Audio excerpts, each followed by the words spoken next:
Hey kids, this week for our virtual blast, we are still looking at growing God's kingdom. But how can we be like the good soil and grow God's kingdom? Well, I was going to tell you about that, except my friend Cindy here is looking really sad. What's up, Cindy? Well, I have a problem. Maybe you kids can help me. You kids have always been good at helping Cindy with her problem. What's up, Cindy? Well, you see, at school, at lunchtime, I love to play on the monkey bars with my friend Sally. We have a lot of fun, and the sun's been coming out for winter. It's been great. Except I like to go to our fun group at school. It's a Christian group that we go to at lunchtime. It's called Fun Kids, and we go there every lunchtime on a Tuesday and have lots of fun. But my friend, she wants me always to play with her, and I don't know what to do. I don't know whether to play with her or whether to go to my group. I don't know what to do. That's really interesting, Cindy, because we're actually talking about growing God's kingdom, and perhaps the solution to your problem is exactly what we're talking about. Maybe you could invite your friend Sally to your lunchtime group on Tuesday. You see, we're talking about how we can share with others about God. And if you're learning wonderful things, oh yeah, I really am. It's great fun there at Fun Kids. We learn all about God and all the great things He's doing. That's right. Well, you could invite your friend Sally there so she too can learn all about God. And then all the other lunchtimes, you can play on the monkey bars. What do you think of that idea? I didn't think of that. Actually, next Tuesday is Shapes Day, where we get to have our favourite shapes there. I think Sally likes shapes. Maybe I can invite her. And she'd love to come. And then she can hear all about God too. That sounds a great idea. You know, sometimes it is scary sharing the gospel because we're not sure what we want to say or, how we can tell people about the Bible. But God doesn't want us to be scared. He wants us to ask Him for help. So you can pray and ask God how you can help. Talk to your friends. Maybe invite them if you've got a Christian group there at school, or invite them to Blast. That's a great idea. You could even forward them a copy of some of these Blast videos. That's another great idea. And in a couple of weeks' time, when we have a play day at the park there, which you'll find out about, maybe you can invite kids along there as well to hear all about our wonderful God and what He's done for us. Because, we know this wonderful news. We know what God's done. We don't want to keep it to ourselves. We want to share it with our friends. Don't we, Cindy? Yes!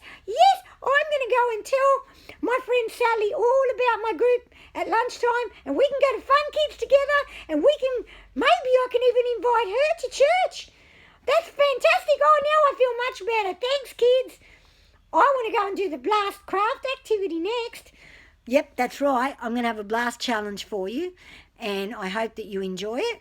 And for now, it's bye for now from me and Cindy. Yep, bye. Bye, everyone. Bye. See ya. Hey, kids. This week, for your craft challenge, or at least, for your challenge here, I wanted to show you something. I don't know if you remember, or it's backwards at the moment, this book. We started this at Blast all the way back at the beginning of last term when we were actually meeting face to face. The prayer book.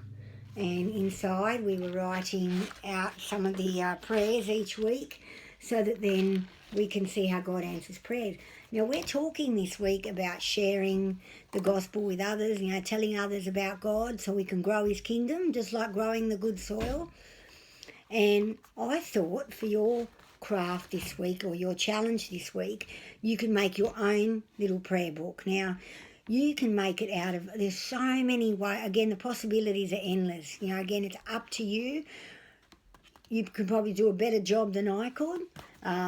I just took, and with this one, I had just taken a nice little fancy spiral notebook and just wrote prayer book on the cover.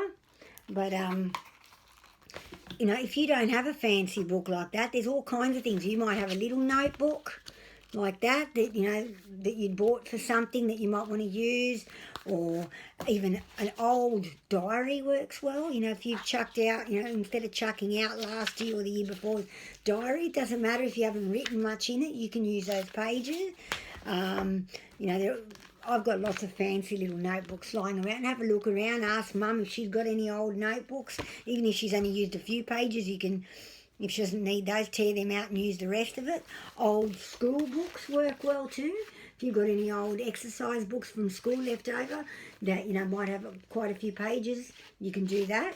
Or you can even grab some paper and even make your own, just like this, where you can just grab some paper, fold it like this in half, and then we can grab a stapler and you can staple the edges or with a stapler, or you can punch a couple of holes and tie a ribbon, and then you can write, use your texters to make a nice cover for it, and then you've got yourself a prayer book. Whichever of these methods, you've got yourself a little prayer book. So what do you write in your prayer book, or journal as we like to call it? Well, and what's that got to do with sharing with people? Well, if you're going to want to talk to your friends and invite them to things and talk to them about how much God loves them, what better way than to put prayers in here for them, or even just who you want to pray about. Maybe put in there this week, just like Cindy wanted to invite her friend to her lunch group. So on her first page, Cindy would write in her prayer journal, this week I want to invite my friend to my lunch, to fun club. And then, she can have a look at that in the coming weeks and look back at how God's answered her prayers. That's the wonderful thing about keeping a prayer journal. You can look back and see how God has answered your prayers. Now, sometimes he answers yes, sometimes he answers no. That's just like Mum and Dad. Sometimes the answer is yes, sometimes it's no, but it's always the right answer, what's good for us. And God always answers us really well. He knows exactly what we need when we need it. That's all part of growing God's kingdom, is understanding how much God loves us. So I hope that you take on this challenge. I'd love to see what kind of notebook you can come up with. There's so many other ideas. You might even have some recycled paper somewhere, or you could find some coloured paper and staple that together and make a coloured notebook. The possibilities are endless. I love the idea of recycling old books, especially like old diaries and old notebooks. And, they look pretty plain and boring like this. But, this one's quite sparkly. But they look quite boring like this. But you can always add nice covers like we did for our prayer book that we did together, that we wrote prayer book. I'm sorry, it's backwards. But, we wrote on that. You might want to write something fancy, draw a fancy border, stick some nice pictures and stickers on it. Make it your own. Well, I hope you enjoy the challenge, and I'm sure Cindy's busy out there somewhere trying it too. And just remember that praying is a wonderful way to keep growing God's kingdom, and especially praying for your friends. Pray for them and invite them along. See ya.